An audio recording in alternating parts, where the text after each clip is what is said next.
un petit retour. En 2024, le Québec a connu un record de 759 grèves et c'est presque une épidémie de grèves. On représente 91% des arrêts de travail survenus au Canada depuis 2023. En fait, 87% des conflits de travail proviennent du secteur public.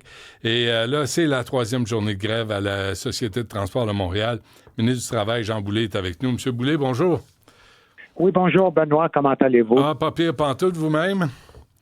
Ben écoutez, avec une grève comme celle qu'on vit à Montréal, ça va moins bien un peu. Oui, mais là, vous avez décidé de vous en mêler là, des négociations entre la STM et ses employés.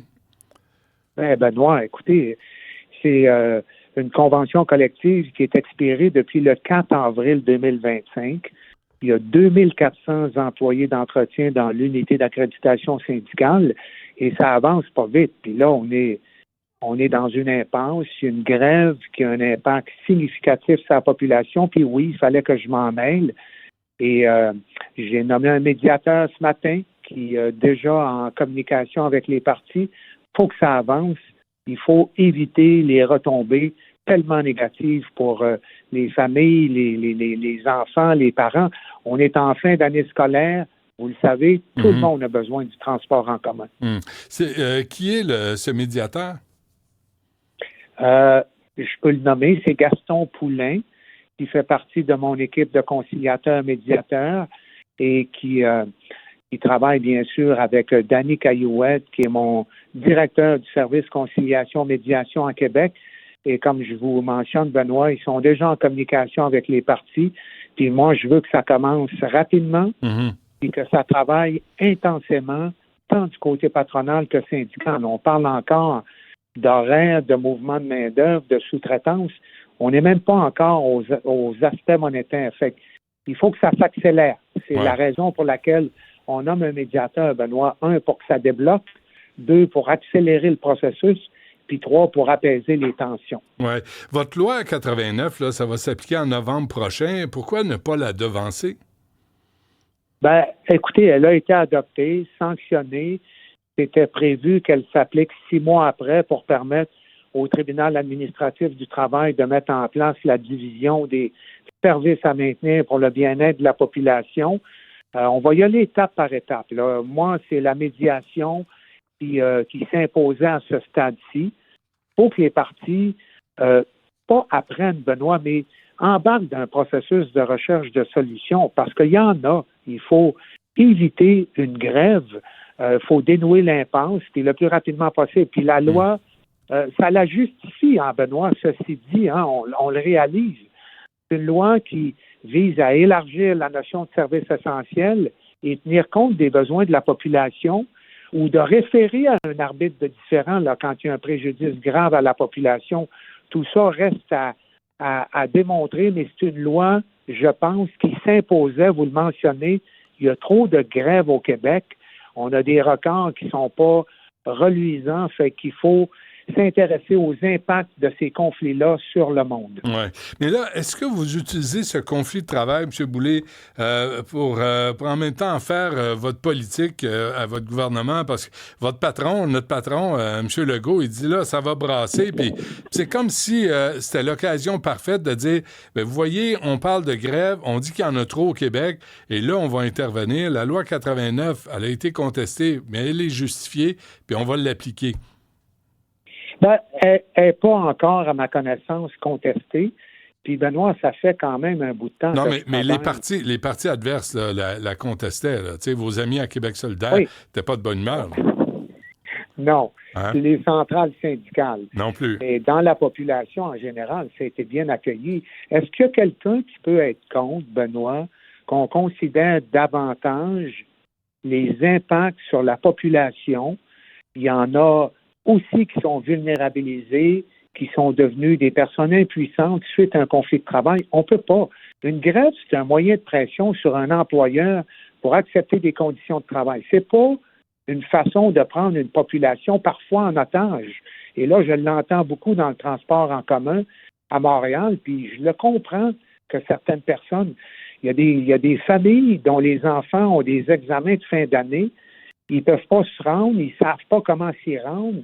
c'est l'anxiété, la pression, c'est du monde. Oui, puis il y a de la congestion. Il y a de la congestion oui, partout. Déjà, il y a les chantiers, puis déjà, il y a les pistes cyclables. Partez-moi pas là-dessus, M. Boulay, là, on finira plus. Mais est-ce que les transports en commun, c'est un service essentiel, oui ou non? Bien, la réponse, c'est un service essentiel, c'est celui dont l'interruption menace la santé et sécurité de la population. C'est un service essentiel pour la population, mais c'est pas, quand il y a une grève, c'est pas tous les services qui sont maintenus. Les partis ont convenu de services essentiels à maintenir. Ils ont fait entériner ça par le tribunal administratif. C'est pour ça que la loi 89 permettrait d'élargir, de couvrir plus de services pour protéger la population. Puis, ultimement, je le répète, Benoît, ça permettra au ministre du Travail de déférer ça à un arbitre, puis ça mettrait fin au conflit dans la mesure, évidemment, où il y a un préjudice grave à la population. Oui. Est-ce que, encore une fois, c'est le tribunal administratif, là, le campement, je sors du sujet, M. Boulay, là, le campement sur la rue Notre-Dame, c'est un juge qui va décider. Est-ce que les juges ont trop de pouvoir dans notre société? On vous a quand même élu pour que vous preniez des décisions, puis dès que la décision est controversée, la FAE prend de l'argent puis veut contester la loi 21 devant les juges. Là, tu as des juges qui vont décider si on va défaire un campement ou non. À un moment donné, qui décide dans notre société? Benoît, c'est un beau débat. On est élu pour faire de l'arbitrage et ultimement prendre des décisions. Si vous parlez de la FAE, ça, vous le savez, au congrès de la relève de la CAQ, on a remis en question le contrôle de l'utilisation des cotisations syndicales. Si vous me demandez mon opinion, je ne pense pas qu'une cotisation syndicale puisse ou devrait pouvoir servir à la contestation d'une loi qui a été élue par l'Assemblée nationale du Québec. Ouais. Surtout quand il n'y a pas de fonds de grève prévu avec ces cotisations syndicales-là, ce qui aurait dû être fait. Ben oui, absolument. En fait, c'est sûr que là où on peut le faire, on les prend, les décisions, mais tout ne peut pas être politique. Il y a des décisions qui doivent être rendues par les tribunaux et considérer que ça doit être apolitique parfois pour respecter des critères qui ont été identifiés par les tribunaux supérieurs, parfois jusqu'à la Cour suprême du Canada en ce qui concerne le droit de grève. Mais partout où on peut le faire, Benoît, on va le faire, puis on respecte nos devoirs d'élus. Comment vous allez réussir à avoir un dialogue, M. Boulay, avec les syndicats? Je disais, Caroline Senneville, présidente de la CSN, qui a qualifié votre loi 89 de recul majeur pour le Québec. La FTQ a qualifié la loi 89 de retour à l'époque de la grande noirceur. C'est pas une grande ouverture au dialogue, ça? Ben, moi, contrairement à ces opinions-là, je pense que cette loi-là est une avancée majeure pour le Québec. Depuis la décision de la Cour suprême dans Saskatchewan en 2015, on l'a vu au Québec. Ouais. On a battu un record, 691 confiés en 2023, puis 759. On trouve le moyen de rebattre ce record-là. On a un championnat. Il faut s'intéresser à un meilleur équilibre entre l'exercice d'un droit de grève qui fait partie des chartes de droits et libertés et les besoins de la population. Il faut trouver un meilleur équilibre. Et c'est le Québec qui fait preuve d'une certaine audace pour s'assurer que la population soit protégée. OK, mais ma question, c'est comment vous allez être capable de dialoguer avec la CSN, la FTQ, qui vous reçoivent comme un chien dans un jeu de quilles avec votre loi 89? Je demeure, Benoît, malgré tout ce qu'on peut penser, un partisan du dialogue social. Et dans le dossier de la Société de transport de Montréal, j'ai eu d'excellentes conversations avec les hautes instances de la CSN. Et quand il faut trouver une solution pour le bénéfice de la population, les centrales syndicales vont travailler avec moi.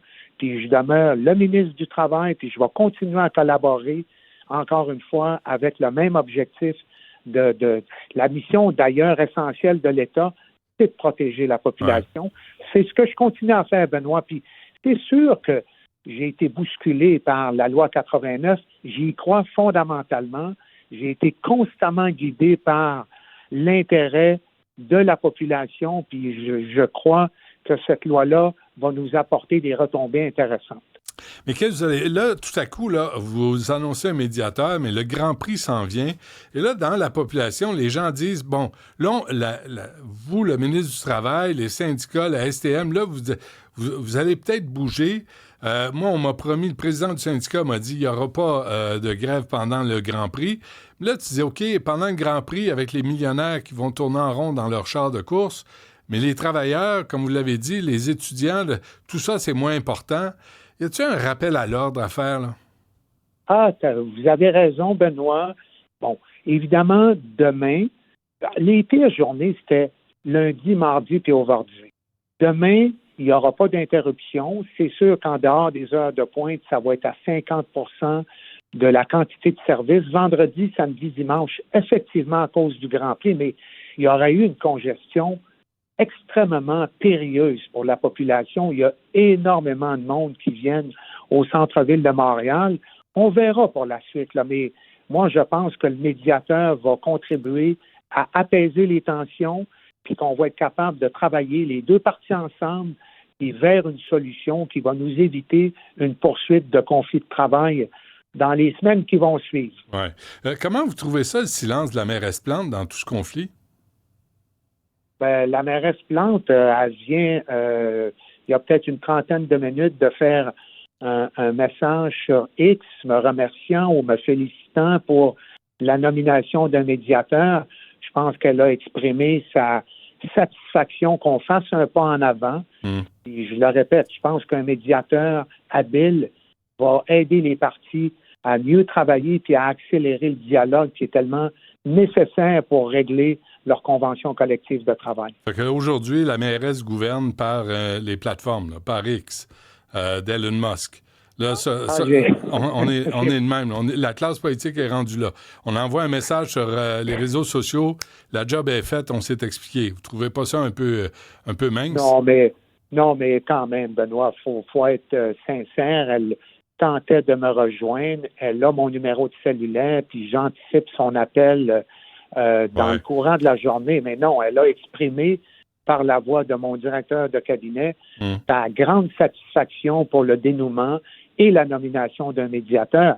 Mme Plante, elle est évidemment extrêmement préoccupée par ce conflit de travail-là. Bon, une chance, vous êtes là pour parler en son nom, parce qu'on ne l'entend pas. Dernière affaire, puis je vous sors un peu, M. Boulay, là, mais quand vous voyez ce nombre de conflits de travail, là, puis là, on voit celui-ci, puis des événements comme le Grand Prix, parce qu'il reste que c'est un événement où ça amène Montréal sur la place internationale, c'est quand même important. Vous n'avez pas peur que les organisateurs, par exemple, du Grand Prix, décident d'en avoir assez puis de l'envoyer ailleurs?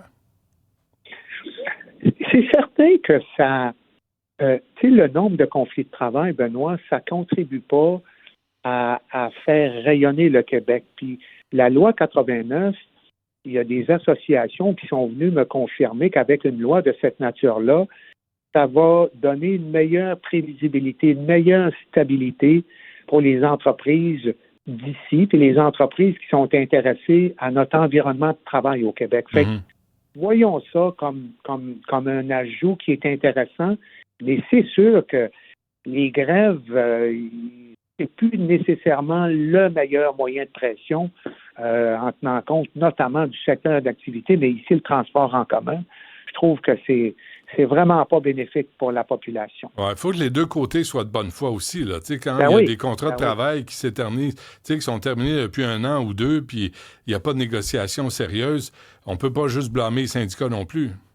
Ben non. Puis il y a le l'encontre qui est la contrepartie qui peut être imposée par un employeur qui veut mettre de la pression sur un syndicat pour accepter des conditions de travail ou qui refuse de négocier de bonne foi.